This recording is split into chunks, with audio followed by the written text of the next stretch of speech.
خدي فكرة وهتدعيلي بكرة. النهاردة بنص كيلو من الكبد والقوانص انت هتعملي كمية كبيرة وليمة يعتبر. تعالي بقى شوفي الجديد واحكمي انت بنفسك. وقبل ما ابدأ الفيديو، الله يسعد قلبك اللي تحطي لي لايك للفيديو وتحققي كل اللي بتحلمي بيه، قولوا امين يا حبايبي. معايا هنا نص كيلو من الكبد على القوانص، غسلتها كويس جدا ونقعتها كمان في دقيق وملح وليمون. وبعد كده هجيب كل انثى وهبدأ ان انا اقسمها لاربع تربع. اما القلب فبقسمه لاتنين، والباقي على الكبد وبقى اقطعها لقطع كبيرة زي ما انتوا شايفين بالطريقة دي.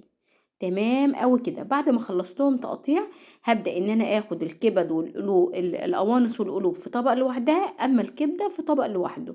تمام كده. هجيب بقى بطاطساية، وهبدأ ان انا اقطع البطاطس بتاعتي دي لمكعبات يكون حجمها وسط ومحملة بالشكل اللي انتوا شايفينه قدامكم ده. بعد ما قطعتها هسيبها بقى في طبق على جنب، وهجيب هنا 3 حبات من البصل، هقطع البصل بتاعي لجوليان، وكمان قرن واحد من الفلفل الرومي، ولو عندك فلفل الوان ممكن تستخدميه. بعد ما قطعت الفلفل كمان، هبدأ بقى ان انا اضيف عليه هنا معلقة من الكزبرة، عليها معلقة من الملح، معلقة كمان من الكمون، وكمان 3 فصوص من الثوم قطعتهم كده على ايدي على طول كده، ومعلقة من هريسة الشطة. واخد الخضار ده وامركه كويس جدا مع التوابل كويس جدا.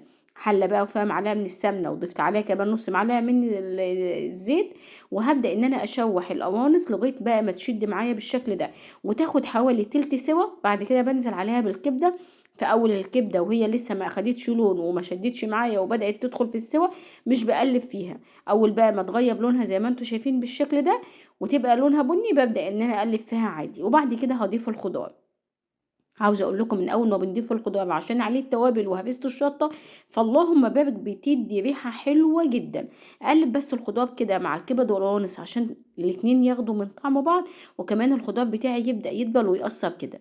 طبعا ليكي حريه الاختيار ان انت هتعملي معاها ايه. في ناس تاكلها بالعيش بس، وانا عندي ناس تاكلها بالعيش وناس بتحب جنبها شعريه. ايوه، شعريه لوحدها كده بدون رز ولا حاجه. جبت كيس من الشعريه وشوحته كويس قوي وضفت عليه رشه من الملح عشان يوحد معايا اللون. اول ما خلاص اخدت معايا اللون الذهبي القمر ده، هضيف عليها ميه، ولو عندك مرقه ممكن تعمليها بالمرقه، وظبطت الملح بتاعها وسبتها علشان تستوي معايا. اللهم بارك. البطاطس اللي انا قطعتها مكعبات اديتها نص قليه، وبعدين ضفتها على الكبد والقوانص، وهسيبها بقى عشان تاخد كده من التتبيله بتاعه الخضار وتقصر مع بعضها كده وتكمل تسويتها كمان فيها. بعد كده نقدمها. اللهم بارك. بصوا ده بقى غدا المستعجلين قولوا، غدا سهل وبسيط، غدا اقتصادي. وزينت كده ب حبتين من الخيار وزي ما تحبوا طبعا. التزيين دي حاجه ترجع لكم. وكان ده طبق الغدا بتاعنا. وكمان عملنا جنبه بالشعريه اللهم بارك مفلفله وحلوه جدا. وطبعا انت زي ما تحبي طبعا هتقدمي معاها. احنا عندنا ناس بتحبها بالشعرية قوي، وهي فعلا طعمها في حتة تانية خالص، جربوها.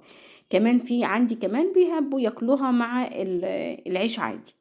عاوزه اقول لكم البطاطس قد ما هي شايفينها قدامكم متماسكه، بس لو يعني بصي لو جيت يمها كده هتلاقيها دايبه دوبان. اللهم بارك مستويه وتسويتها حلوه قوي.